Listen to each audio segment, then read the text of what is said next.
This episode is proudly supported by OpenTable. Nearly 1/3 of diners are booking same day. So they're making those decisions on the spot. And 10% are making their bookings within just a few hours. And so it's why it's so important to have booking software like OpenTable, which allows your diners to discover you.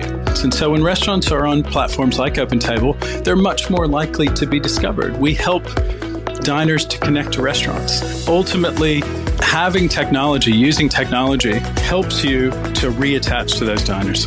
Experience the power of OpenTable. For an exclusive offer, visit restaurant.opentable.com.au/DITW. There are so many moving parts in hospitality.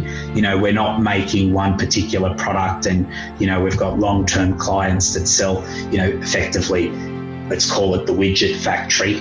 In our world, our world's moving all the time and you're being judged. Every service, you're being held accountable.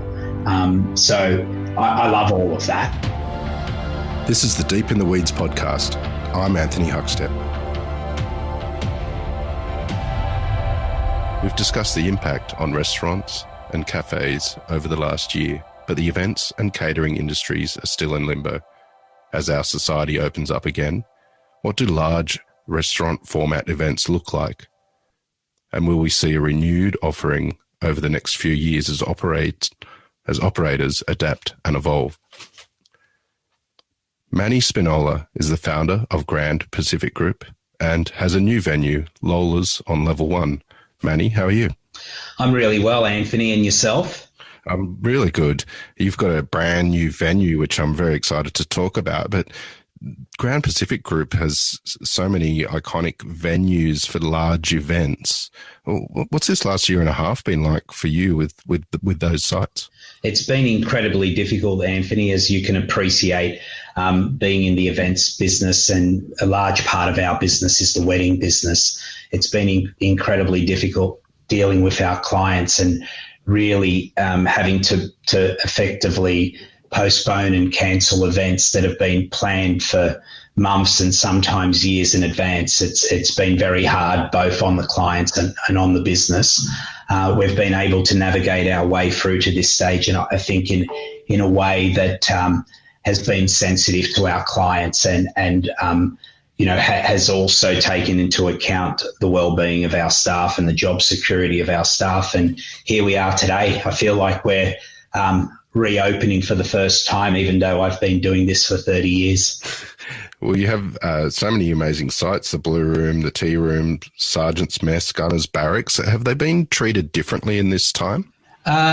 Not really. The reality is that those businesses that you've mentioned predominantly are in the events business. There's a handful, Gunner's Barracks, Dunbar House, the Tea Room at the QVB, that do have an a la carte arm. So we do afternoon tea, and we also do breakfast and lunch at Dunbar House and lunch at Gunner's Barracks. And so in those instances, we've been able to start reasonably quickly after a lockdown. But with events, it's much more difficult because they need to be planned. They need to take into account other factors that are outside just opening up the doors. So, for example, borders reopening, both at interstate and international, need to take into account all sorts of situations, such as, the guess whether they're vaccinated or not vaccinated. So there are other issues beyond just being able to open the doors. Obviously, the capacity limits impact as well greatly. So if you've an example might be you might have a wedding for 200 people, capacity limits, 1 in 4 will limit. Say, for instance, I'll give you an example, Sergeant's Mess, our limits then fall to as low as, I think at 1 in 4, it's about 120 odd people. So we then have to look at either reducing numbers or finding a date later in the year. And if you can multiply that hundreds of times, you can see the challenge and the complicated nature of trying to reopen again in a way that allows both the business to be successful and also takes into account the wants and wishes of our clients. How do you approach the offering of these type of event venues? They operate a little bit differently to restaurants. Is there a different modus operandi in regards to the food and the service?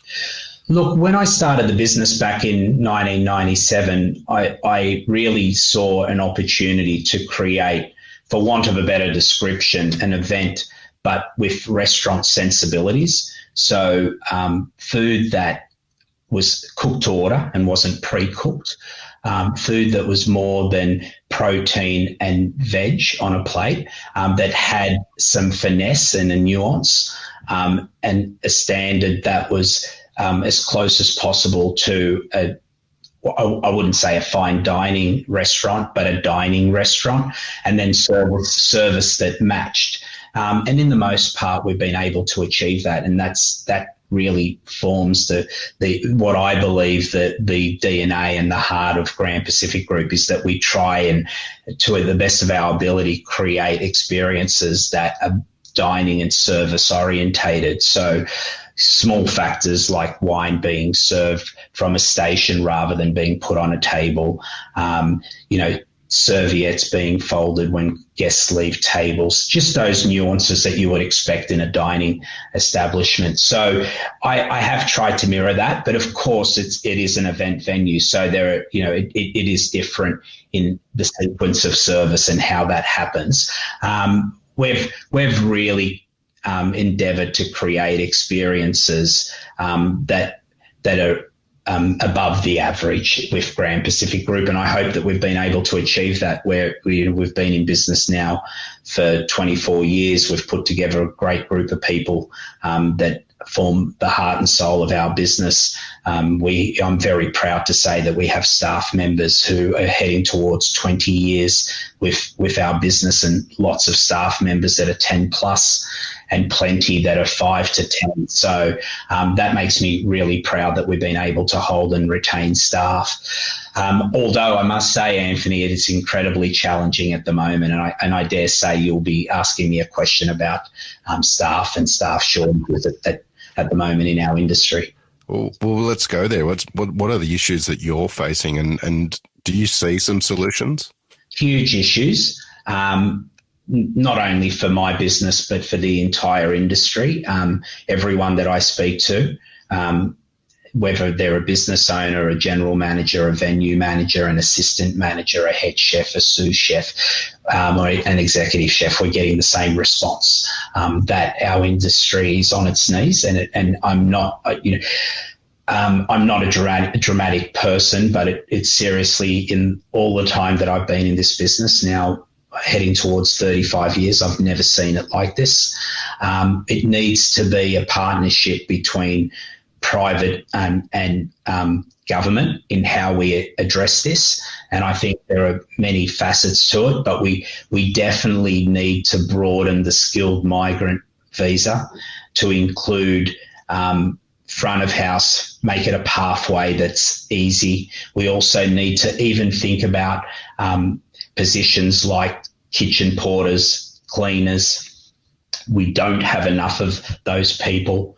As Australians, we love to entertain. We love to socialise with our family and friends, but we can only do this if we can execute. And in order to execute at a high level, we need people. And unfortunately, as Australians, we don't see hospitality in the most part as a career option.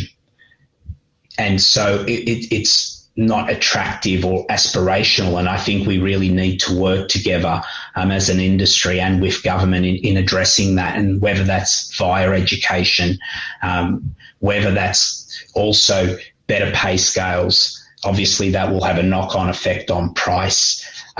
We then need to, the obvious ones out of lockdown are the student visas. We need to get our students back into Australia. We need to get tourists. I mean, our businesses, particularly during high season, are so dependent on tourists who have a working visa, a 6-month working visa, and they really fill the gap. And I think all of those areas really need to be addressed, and they need to be addressed now. There's a real urgency in hospitality, and that's not only restaurants and cafes and event venues, that's hotels, that's tourist operators, and it's a real problem. And if we don't address it, to give you an example, we have to close at some of our venues on the slower days just to keep the doors open at the moment. And I've never been forced to do that in the past. There are many, many challenges with reopening at the moment, but are there opportunities to solve issues in the sector and approach a new dawn of hospitality that you can see? Absolutely. I think the education piece is the big piece. I think we need to create opportunities for young people, school leavers, to be educated in our industry. It's a wonderful industry. I mean, it's so rewarding. We're in I often will say to our teams, we're in a happy business. We're in the business of creating amazing social experiences, whether it's a lunch or a dinner with family, whether it's an iconic birthday or a wedding or a large corporate awards dinner. It can be any style of event or type of event, but typically, we bring people together, we drink, we eat together, and that's a really beautiful thing. But in order to do that, we need to have trained professional people in our businesses to be able to deliver on those experiences. And I think the education piece, I think we need to make hospitality more attractive. We need to be able to talk to, the next generation of people that are going to enter hospitality, whether it's via the school system, to get them early and let them know that there's great opportunities in hospitality. I mean, what an amazing industry. You get to travel. If you're a great bartender, a chef, or front of house, you'll get a job anywhere in the world. So we need to play to our strengths and really encourage people to enter our industry. We all love it. Once you catch the hospitality bug, you're caught for life. And I feel that, I'm an example of that. I went to university and have a degree in finance and accounting, but as soon as I got into hospitality, I knew what I wanted to do. And 35 years later, I'm here and I'm more engaged and excited by the opportunities than I've ever been. Take us back to when you were young. What sort of role did food play in your family when you were a kid? Yeah, it played a big role. I mean, we migrated. We're a classic migrant story. My parents migrated in the early 70s, 71 from Portugal to Australia and from a poor background. I was born in Madeira, a small island off the coast of Portugal, and we lived off the land, and food was everything. I mean, I remember my mum baking in the backyard. My dad made an oven and my mum baked in the backyard bread. We had chickens and rabbits in the backyard to begin with, when they were allowed back in the early 70s. And food was always an important piece. It was always about family and celebrating and special occasions. So food played a large role in my life all the way through. And interestingly enough, I have 3 brothers who live in Brazil, in Sao Paulo, and they all ended up in hospitality as well. So by chance, this is the way that life worked out for us. And I think that was the connection to food and how we were brought up. You mentioned once you caught the bug for hospitality, you were hooked. Take us back to that moment. What was the experience that brought you in? They're all big stories, but I'll try and summarize. In my final year of uni, there was an opportunity to start a business. It was 1988. The World Expo was on in Brisbane, and a friend of mine, his father owned some holiday units on a small island, and his father was saying, we should do something with those holiday units. And both Angelo and I said, well, there'd be a good opportunity, the expo, and that was 1987. We both said the expo's happening in 88. Maybe we should package up holidays and send people to Brisbane for the expo. So we did that, and we ran some ads. I still remember we ran ads in the Telegraph, and the response was incredible. We ended up sending 2 coach loads of people a week for 6 months, and it was so busy that we ended up chartering. If you can remember TAA, we ended up chartering a flight every week, and we sold out obviously the holiday units, but we also did a deal with the SeaWorld Nara Resort. So we booked, I think, 50 odd rooms there, and we sent a plane load of people when it opened. I think it was about June. It was a little bit after the expo started, which was April the 30th, and it ran through to October the 31st. And so that was my first insight into business. It was a lot of fun sending people up there, and that whole hospitality component and we were the tour guides, and we were doing everything ourselves. And I got the bug of, helping people have amazing times. And off the back of that, we bought, when I say we, myself and my partner, Angelo Grasso, bought a silent share in a restaurant in Haberfield called Il Tevere, which was a fabulous local Italian restaurant. And we ended up, as you do, working weekends, and I got the bug. And off the back of that, I knew that hospitality was going to be a part of my life, and I really haven't looked back. You mentioned being a tour guide was part of that whole package of that creation that you had. Do you have any stories of those experiences? Oh, they were always amazing. Yes, there are plenty of stories, some that probably can't mention on the airwaves, but look, lots of good times. But I do remember meeting.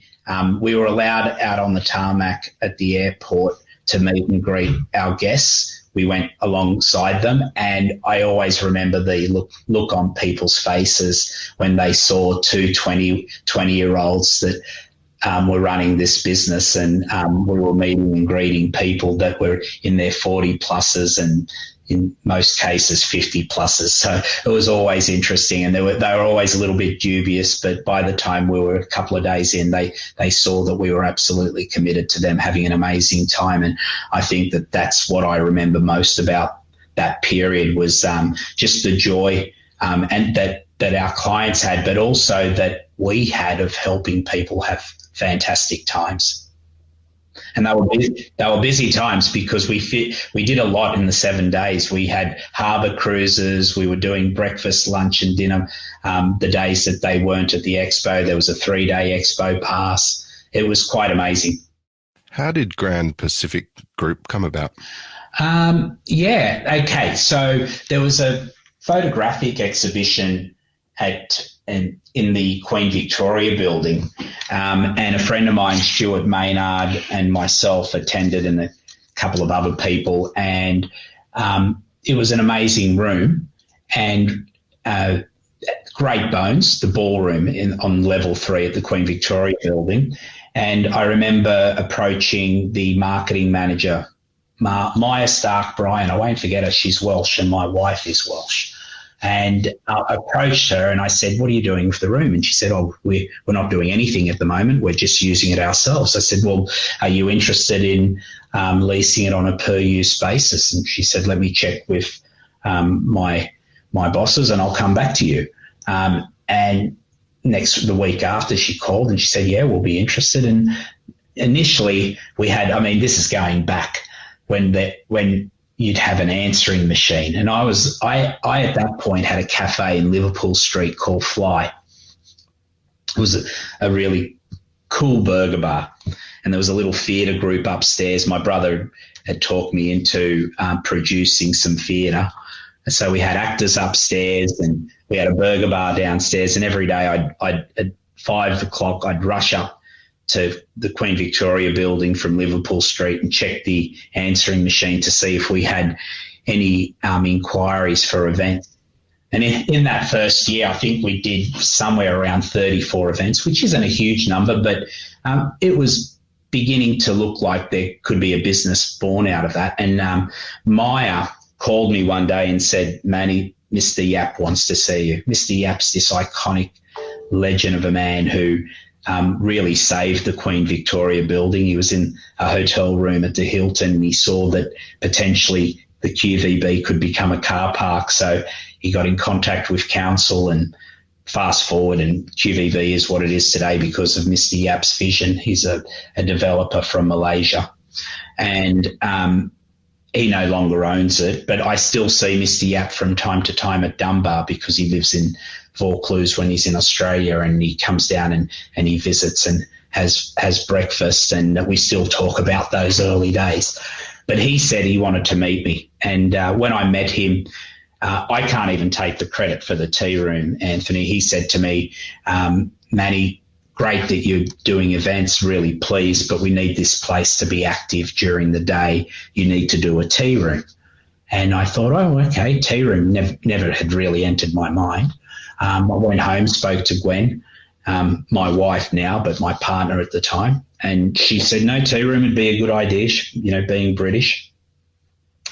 So Mr. Yap said, look, I'll send you to Raffles. You can go and have a look. He had connections at Raffles in Singapore. He said, I'll send you to Raffles. You can go and have a look and come back and we'll have a chat. So I did that, spent a few days in Singapore and saw what an amazing operation they had, and came back engaged and ambitious and wanted to do a tea room. And where we put a deal together, and the tea room was born.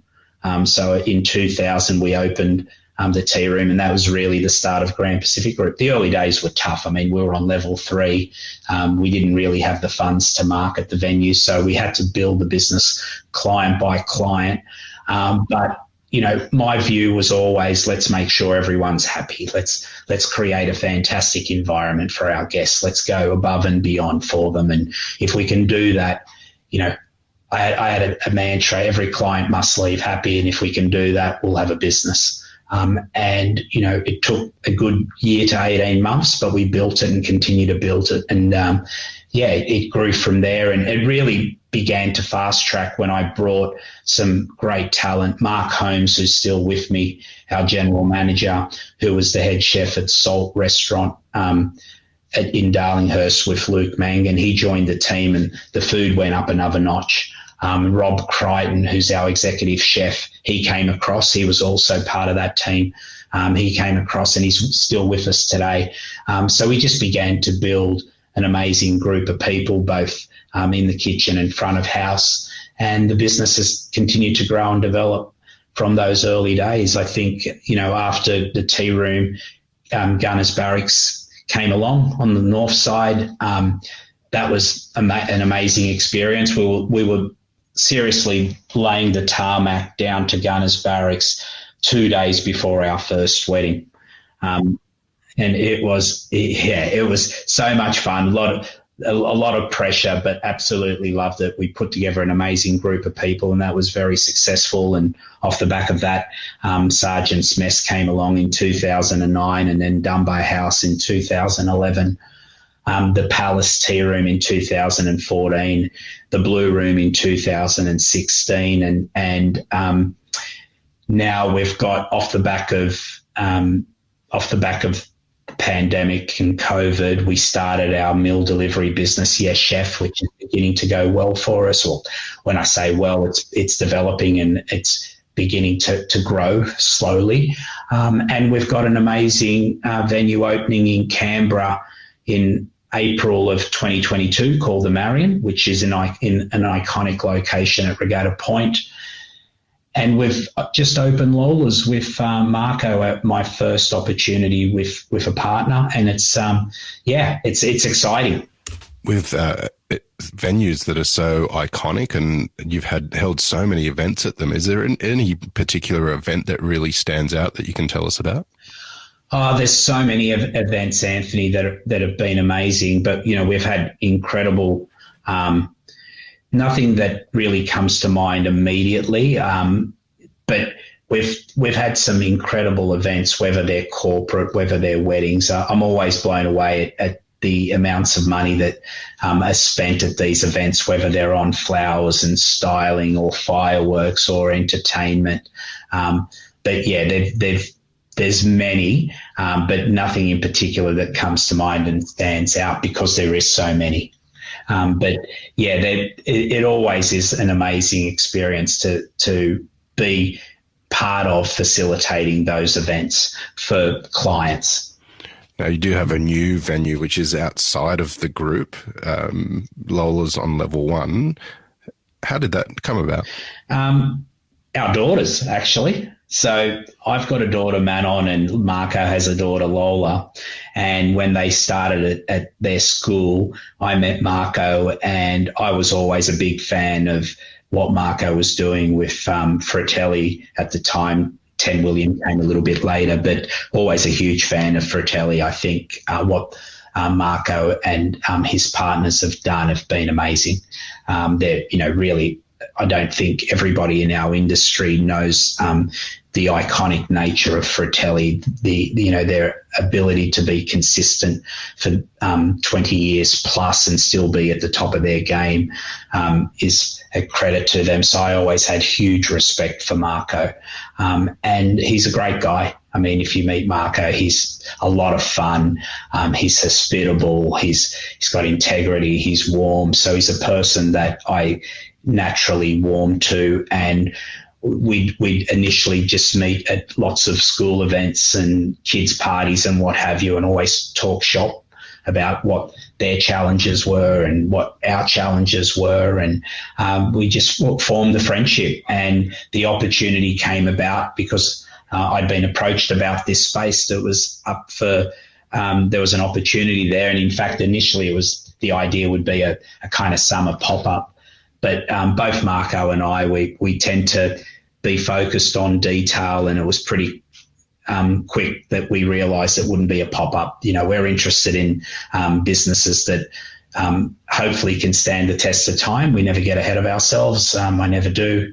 You never know what's around the corner, but we'll do our very best to make sure that businesses do stand the test of time. And, we decided to approach Lola's with that kind of mindset that we want Lola's to form a part of the fabric of Bondi, like some other iconic food and beverage businesses already have, and to be part of that F&B community there at Bondi Beach. And the very early days, 3 weeks in, but we're really, really pleased with how it's progressing. Again, it's all about people. We've put together a fantastic group of people. We're all working crazy hours again. I feel like I'm back to being 20, but, absolutely loving it, and, really looking forward to, what opportunities lay ahead, and how we can develop Lola's to hopefully being, a business that can be there for many more years to come. What's it been like launching a new restaurant during this time, and given that your focus has been on such a big group for so many years as well? Look, it has been difficult, particularly the resourcing and the staffing.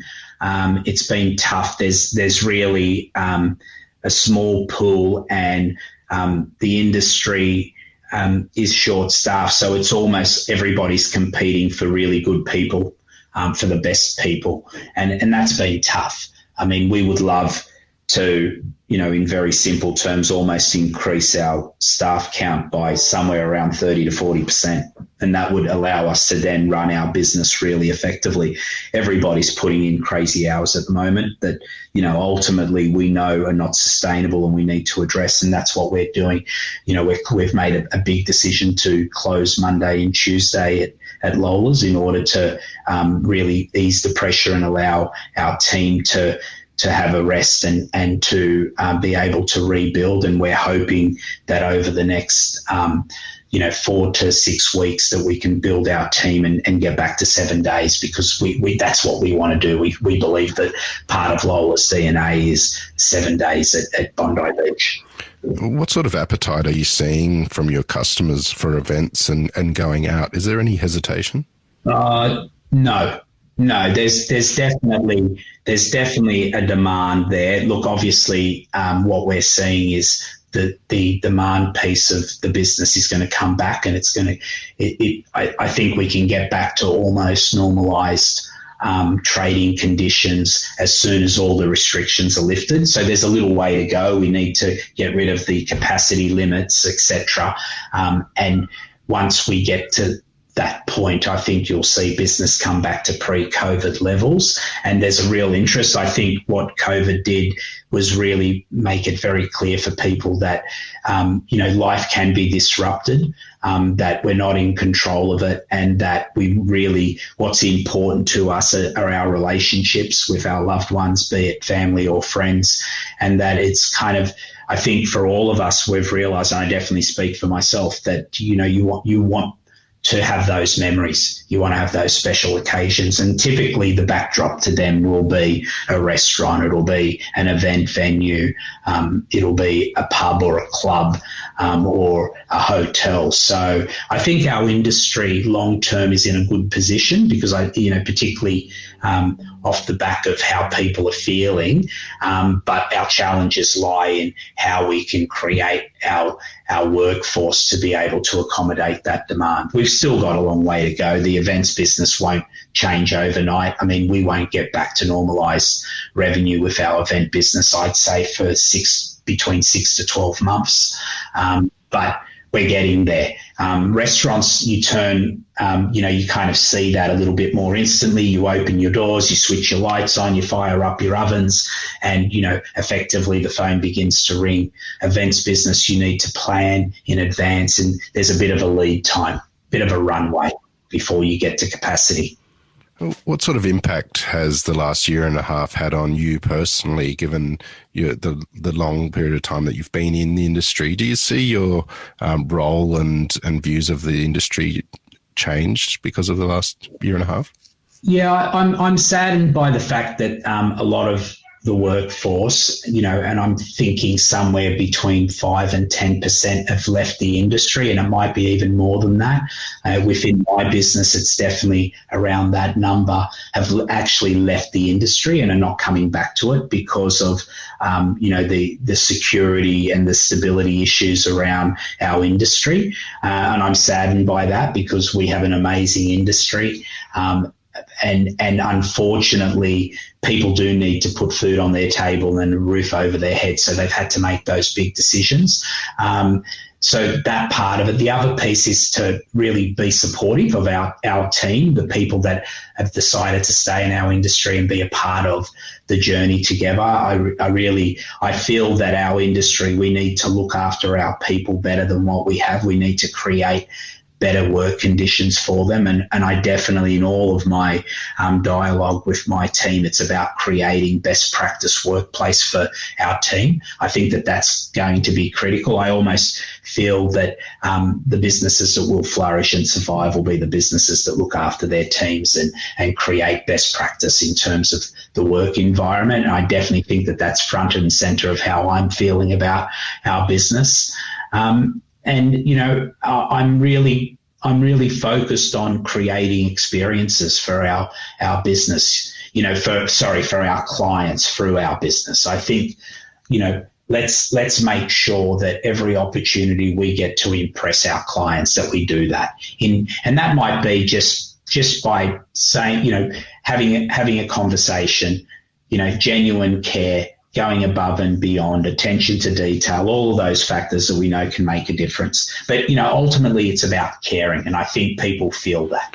You mentioned you got hooked on hospitality after a finance degree. What is it that you love about what you do in the hospitality sector? I love people. I love chatting to people. I love people in general. I love their stories. And I like to make people happy. That's part of who I am. And the other piece is I enjoy business. I love, putting groups of people together and finding a common thread that we can all aim up at and try to achieve as a team. I love doing that. I love creating a fun work environment, but I have a serious side as well, and I like to try and achieve goals. So I love all of that part of it. So that's really attracted me to hospitality. There are so many moving parts in hospitality. We're not making one particular product, and we've got long-term clients that sell, effectively, let's call it the widget factory. In our world, our world's moving all the time, and you're being judged. Every service, you're being held accountable. So I love all of that, and that's really what's attracted me to the industry. With events and the industry opening up again, there'll come a time when we're all busy. What are you most looking forward to? What am I most looking forward to? Traveling. Can't wait to travel. Haven't traveled since 2008. When I say haven't traveled overseas since 2018.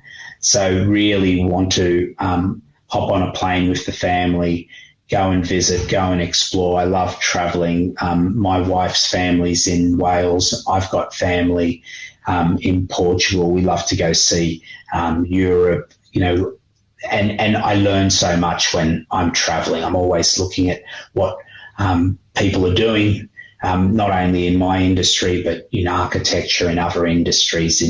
And I love learning. So I really miss the travel, and I just love different cultures, experiencing. So really looking forward to that.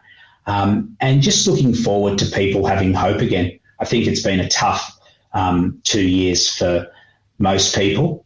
And I think we all as humans hang on to hope and that our lives will all improve. And I'm looking forward to everyone feeling that a little bit more and feeling that there's more hope. So they're the things I'm looking forward to. But yeah, definitely travel. Can't wait. Can't wait to take the kids and Gwen and go and experience. I think we're planning already for next year. Well, I think there's many people feeling that way, Manny, and it's been an absolute honour to have you on Deep in the Weeds today to hear just a bit of your story. Please keep in touch, and we'll catch up again soon. Thanks, Anthony. Appreciate it. Have a great day. Take care. This is the Deep in the Weeds podcast. I'm Anthony Huckstep. Stay tuned as we take a deep dive into the lives of the incredible people who ply their trade in the food and hospitality sector. Special thanks to executive producer Rob Locke for making this all happen. Follow us on Instagram at Deep in the Weeds Podcast, or email us at podcast@deepintheweeds.com.au. Stay safe and be well.